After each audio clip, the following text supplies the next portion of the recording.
வணிகர் சங்க தின மாநாட்டை ஒட்டி தமிழ்நாடு வணிகர் சங்க பேரவை தலைவர் திரு டைமண்ட் ராஜ வெள்ளையன் அவர்கள் பத்திரிகையாளர்களுக்கு பேட்டியளித்தார்.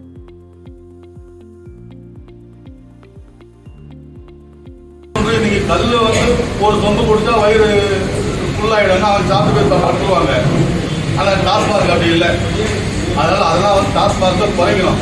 அரசாங்கத்துக்கு டாஸ்மார்க் தான் வருமானம்னு சொல்றாங்க. அதே போன்று அரசாங்கத்திற்கு வணிகர்கள் தான் வருமானம்னு சொல்றாங்க. ஆனா வணிகர்களை எப்படியெல்லாம் சாகடிக்கணும்னு நினைக்கிறாங்களோ அப்படிலாம் சொல்றாங்க இந்த வரியை போட்டு.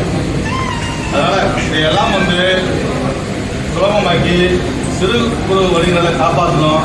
அதே போன்று பார்த்துக்கிட்டிங்கன்னா இப்போ விழுப்புரம் மாவட்டத்தில் பார்த்துக்கிட்டிங்கன்னா இந்த கோயில் பக்கத்துலாம் நிறைய இடங்கள் இருக்குங்க. நிறைய இடம் காலியாக இருக்கு அரசாங்கத்தில். அதுல சிறு வணிகர்களுக்கு இந்த காம்ப்ளெக்ஸ் மாதிரி கட்டி கொடுக்கலாம். ஏன்னா இப்போ பார்த்தீங்கன்னா கொரோனா காலகட்டத்தில் ஒரு நம்ம சந்தை எப்போ ஆரம்பிச்சாங்களோ அதையே நடைமுறைப்படுத்தி கொண்டு வராங்க, வாரத்துக்கு ஒரு முறைன்னு சொல்லி.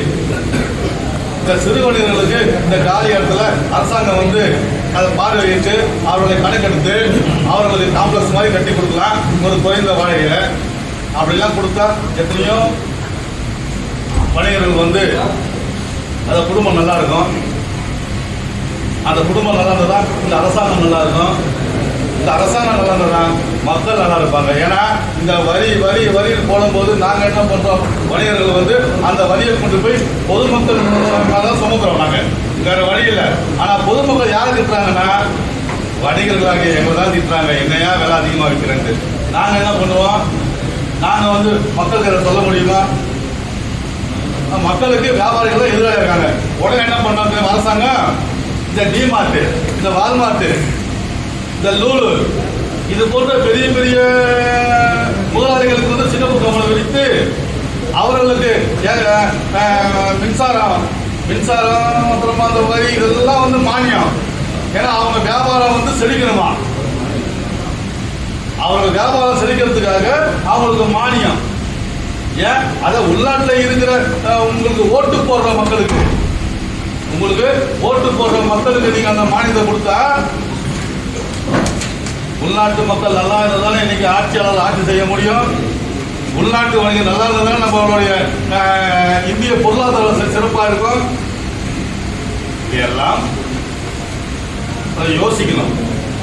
அதே போன்று பார்த்துக்கிட்டீங்கன்னா இந்த பிளாஸ்டிக் மிகப்பெரிய கெடுதல் தான், நம்ம இல்லைன்னு சொல்லுங்க.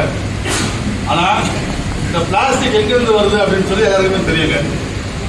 ஆனா அங்க டிவியில இன்னைக்கு பிளாஸ்டிக் ஒழிக்கணும் அப்படின்னு ஒருத்தர் யாராவது சொல்லிட்டாங்கன்னு வச்சுக்கோங்க டிவியில, இங்க உடனே அதிகாரிகள் என்ன பண்றாங்கன்னா பெரிய கடைக்கு போக மாட்டாங்க, சின்ன கடைக்கு நேரா உட்காந்து 10,000 ஃபைன் போடுறாங்க. ரோட்ல பூ விற்கிற ஒரு வயசான அம்மா, அந்த அம்மாவுக்கு 5,000 ரூபாய் ஃபைன் போட்டுருக்காங்க. அந்த கவரு அந்த 4 கவரை பிடிக்கிறது எப்படி வராங்க தெரியுங்களா? சைரன் வச்ச வண்டியில 4 வண்டியில வராங்க. அது அரசாங்கத்துக்கு எவ்வளவு பெரிய வருமான இழப்பு. யார் வரி? மக்களுடைய வரி தானே, வணிகர்களுடைய வரி தானே அந்த பணமா? இப்படியெல்லாம் அதிகாரிகள் அராஜகம் செய்யாம சாத்வீக முறையில் ஆங்காங்கே இருக்கிற வணிகர் சங்கங்களை நாடி மாதம் ஒரு முறை ஒரு ஆலோசனை கூட்டம் போடுங்க. அங்க இருக்கிற எங்களுடைய மாவட்ட தலைவர்கள், மாவட்ட செயலாளர்கள் எல்லாம் இருப்பாங்க அந்த கூட்டத்தில். மாதம் மக்களை நீங்களும் பார்த்த மாதிரி இருக்கும் அப்படின்னு சொல்லி இந்த நேரத்தில் கேட்டுக்கொண்டு எங்களது சுதேசி நாயகர் அவர்களுடைய நினைவு கூறும் வகையில் அந்த மே 5 மாநாட்டிலே அரசியல் தலைவர்கள், விவசாய தலைவர்கள், பொதுமக்கள் அனைவரும் கலந்து கொள்ள இருக்கிறாங்க. அந்த மாநாடு சிறப்படைய வேண்டும் என்று கேட்டுக்கொண்டு விடைபெறுகிறேன். நன்றி, வணக்கம்.